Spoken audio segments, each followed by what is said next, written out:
बिस्मिल्लाहिर्रहमानिर्रहीम। So dear students, आज bio inorganic chemistry में हम जिस पोर्शन को पढ़ेंगे that is Bohr's effect and Hill equation. तो ये टॉपिक बहुत इंपॉर्टेंट है as far as the your competitive exams like CSIR, JRF, GATE, NET, etc. are concerned. So we'll start this. So Bohr's effect basically क्या होता है? It tells us about the effect of pH. It tells us, or we should say it deals with the effect of pH. Effect of pH in a particular medium means blood में जो pH है उसका effect क्या होगा towards effect of pH towards affinity of hemoglobin and oxygen. Means hemoglobin और oxygen जो bind हो जाता है उस binding पे hemoglobin की affinity पे क्या फर्क पड़ता है because of the pH. So that basically is your Bohr's effect. So it tells us the effect of pH on the oxygen binding with the hemoglobin, on the affinity. ठीक है, तो यहां पे एक बात यहीं पे हम क्लियर कर लेते हैं. And Hill equation also deals with the same thing. This will discuss after some time. So for example इसमें जो हीमोग्लोबिन है,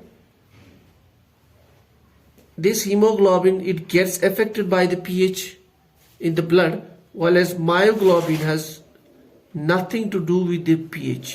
So एक बात तो क्लियर यहाँ पे है कि hemoglobin only gets affected by the pH. So I should say hemoglobin binds with the oxygen and that binding is pH dependent. So that is your pH dependent. While as this is pH independent. Binding of oxygen with the myoglobin. This is pH independent. ये तो एक important point है जहाँ से question आता है. Now in case of hemoglobin, what happens? Now we know that when we have in the blood, let's say this is the cells where the myoglobin stores the oxygen, and then after respiration it releases the carbon dioxide. So that carbon dioxide reacts with the water and it forms carbonic acid plus H plus. So when the dissociation of this carbonic acid happens, that is your H2CO3, it forms basically H2CO3 and then it gets dissociated to carbonic acid and H plus. So the release of H plus, it means pH of medium decreases. So decrease कब होगा pH? When this equilibrium will exist in your blood. So if the equilibrium exists in the blood, इसका मतलब है the H positive ions get released in the blood. That is only possible when we have carbon dioxide, which gets released from the cells into the blood. So that means when the pH decreases, it's an indication that your blood has more carbon dioxide. That means the partial pressure of carbon dioxide will be more. So it means that the binding of oxygen with the hemoglobin will be less, because partial pressure of oxygen will be less. So it turns out, simple concept, that the affinity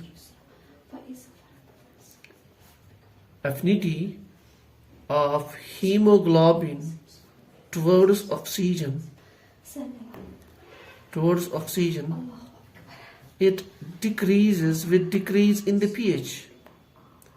Decreases with decrease in the pH. That's it. तो ये बहुत important है. So the affinity of hemoglobin towards the oxygen that decreases with decrease in the pH, while as myoglobin has nothing to do with the pH of the medium. So that's all about the basics. Now, if we talk about your normal blood, maximum affinity is shown by hemoglobin at a pH which is around 7.4. So it's close to that neutral pH. Slightly basic, or you should say the neutral pH, because we know the scale. 7, then 14, and then close to 7. This is your acidic range. This is your neutral range. And then this is your basic range, alkaline. So it's your 7.4, so it's closer to neutral, or you should say less alkaline. So under these conditions, affinity, your hemoglobin has maximum affinity with the oxygen. Okay? So this is all about the Bohr's effect. Now, the important question here, before we'll start with these questions. Now, what actually we mean by the Hill equation, and what is the relation with the Bohr's effect? Let's do it something like this. So if you write myoglobin, how it stores the oxygen, it binds with the oxygen, it forms myoglobin O2, because myoglobin is a single gene, okay? And so it's like a one heme group, so it binds oxygen. Let's say at a time t is equal to 0, when no oxygen binds, so its concentration is 1, so this was 0 and this was 0. After some time, when oxygen molecule gets bind with the hemoglobin, so let's say the fraction of the hemoglobin molecules which have got binded with the, fraction of the oxygen molecules, or we should say fraction of the myoglobin which has got oxygenated. Let's say that is your, let's say F. The F is the fraction of the molecules which have got oxygenated. So remaining after time period T is 1 minus F. ठीक है, तो उस time पे जो pressure होगा that is PO2, it's the pressure of the oxygen, a partial pressure. And then what about this, कितने molecules बनेंगे, that depends on the fraction of the molecules which have got oxygenated, that's F. So इसको हम जब solve करेंगे, we'll write down the form of equilibrium. So that gives us your F divided by 1 minus F into partial pressure of oxygen. So when you solve this, you write down, so you'll get K. ठीक है, so you get K is equal to F divided by this plus this. ठीक है, so ये जो equation है, that now if you solve this F from this, you will get F is equal to K partial pressure of oxygen 1 plus, I'm writing the shortcut rather than wasting the time. So this is what you will end up with. F is equal to K multiplied by the pressure of the oxygen or partial pressure of the oxygen divided by 1 plus KPO2. इसका मतलब ये है that the fraction of the myoglobin which is oxygenated, which is binded with the oxygen, it is equivalent to equilibrium constant multiplied by partial pressure of oxygen divided by 1 plus KPO2. ये जो equation है, dependence of this F with respect to the partial pressure, this is called as the equation of hyperbola in mathematics. Hyperbola. तो इसका मतलब if you plot F versus partial pressure of oxygen, you'll get a hyperbolic curve. Hyperbola means something like this. Like this. Immediately it attains the saturation. This is your hyperbola. ठीक है? So if you plot the F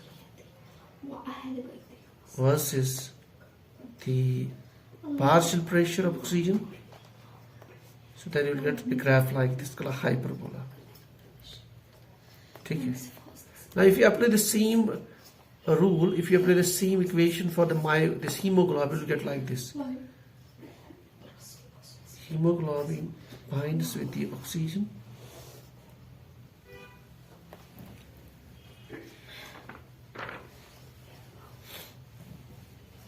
And we know hemoglobin has 4 units, so it can bind 4 molecules of oxygen. So we have HB, oxygen, whole 4. So same is the case at a time period initially when it doesn't bind to the oxygen, let's say its amount is 1, its concentration is 100%. This is 0, this is 0. After time period T, let's say F is the fraction of the hemoglobin which has got oxygenated. So this remains F minus F. So this is the pressure of the oxygen, partial pressure, and this is your F. So if we apply the same to this, equilibrium constant is equal to F. Okay, that's your F divided by 1 minus F multiplied by partial pressure of oxygen. ठीक है. Now यहाँ पे एक बात हमें और याद रखनी कि partial pressure, so there are 4 molecules here. ठीक है. So this partial pressure, let's keep it represented by the exponent n. ठीक है. So we'll keep it the exponent n here. ठीक है. So if you solve this, you get F is equivalent to, so you get F is equivalent to, I'll just do it straightforward, that is K partial pressure of oxygen with an exponent n divided by 1 plus K partial pressure of oxygen with the exponent n. So this is very important equation जिसको हम actually कहते हैं Hill equation. This is basically your Hill equation. ठीक है. So अब यहाँ पे जो F है, that's the fraction of the hemoglobin which is got oxygenated. So it basically depends on the partial pressure of oxygen but with raised to the power n. So ये जो equation है, this is called as the equation for the sigmoidal curve. In mathematics we get a sigmoidal curve for this. Sigmoidal curve. ठीक. So means if you plot, so if you plot the F versus partial pressure, you will get a sigmoidal curve like this. Get an S-type curve like this. Initially there is a rise, then there is some constancy, and then so this rise here, slight rise, then sharp rise, and then it becomes a bit constant. This is called a sigmoidal curve. So for the hemoglobin, if you plot the fraction of the hemoglobin get oxygenated versus the partial pressure, you get a sigmoidal curve, while as for the myoglobin you will get hyperbolic curve. ठीक है. Now, अच्छा ये जो n है exponent is called as Hill coefficient. So the value of this Hill coefficient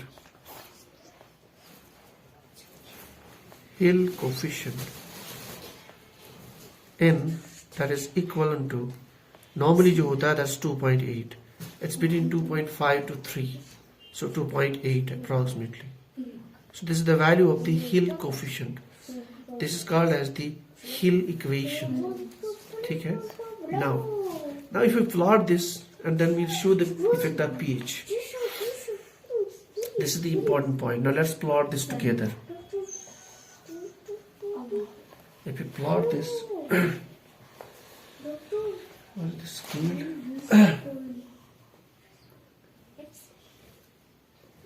Scale. Now if you plot this, then you will get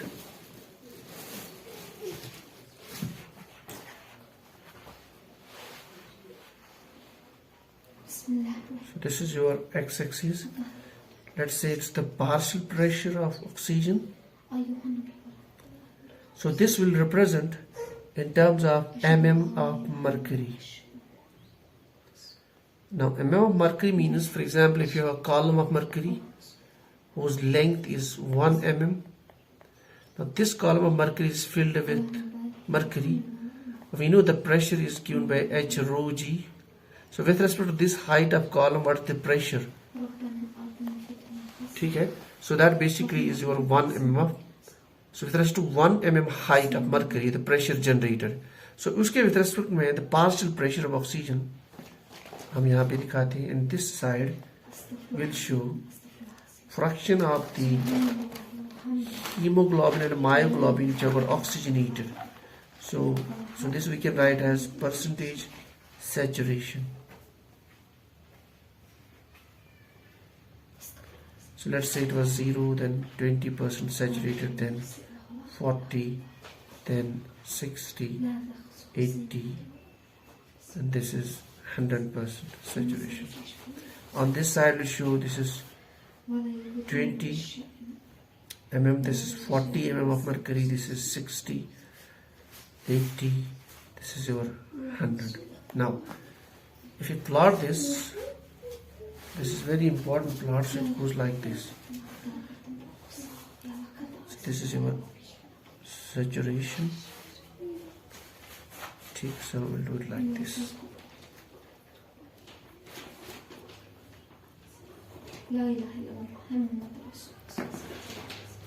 So we'll try it like this.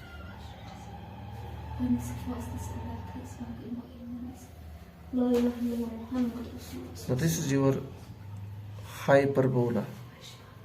It's a bit like this. This is your hyperbolic curve. This one. So this is a sharp rise. So it's not there. So this is your hyperbola curve. But if you write for this curve is for myoglobin. Now if you want to make it for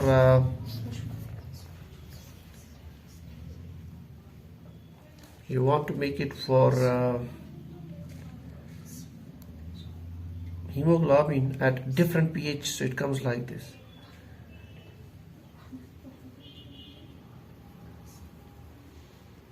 This is 1.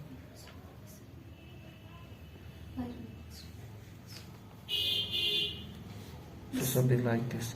Now if you see this curve, it's a hyperbolic curve. It's like this, straightforward. जो हमने यहाँ पे दिखाया, it's a hyperbolic curve.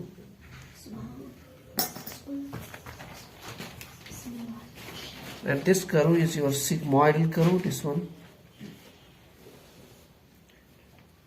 This is also sigmoidal curve, S-type. So what it indicates, this basically, both this curve, this also belongs to hemoglobin, this curve also belongs to hemoglobin.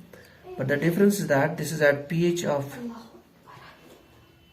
7.6 and this curve is at pH 6.8. So basically what we are doing from this graph, we are trying to understand the fraction of the molecules of hemoglobin which have got saturated at high pH and low pH. So when the pH is low, so the pH is 6.8, okay? So that means you look at here. So this is getting saturated at a very, very high partial pressure of oxygen. So this is getting saturated at low pressures. What does that mean? It means that the hemoglobin molecule has high affinity at the high pH. And it means that this curve, which is getting oxygenated, which is getting saturated at a high partial pressure, is close to 100. So it means that at low pH the affinity is less. So at high pH the affinity of hemoglobin towards the oxygenation or towards the oxygen increases with increase in the pH. Or you should say it decreases with decrease in the pH. So this is basically all about the Bohr's effect, and this is your Hill equation. Both are related to the affinity of hemoglobin towards the oxygen. So Bohr's effect simply means the affinity of hemoglobin decreases with decrease in the pH, and myoglobin has no effect. And then if you plot this whole process for myoglobin, the affinity versus partial pressure, it's like a hyperbolic curve. While as if you talk about the hemoglobin, affinity versus partial pressure, this is sigmoidal curve. Then if you want to examine the sigmoidal curve at different pH, so this is how it comes out. It means at low pH, it takes a lot of oxygen, it takes high partial pressure to get oxygenated, whereas at high pH it gets quickly oxygenated. Turns out that जो affinity है hemoglobin की है, that gets enhanced with increase in the pH. Or we should say at high pH, the affinity of hemoglobin towards the oxygen is more. So this is all about the Bohr's effect and this is the Hill equation. अब हमारे पास 2 classes बचती हैं bio inorganic chemistry में. So with that we'll complete the bio inorganic portion for the competitive CSIR exam. So this is all about today's class. Thank you.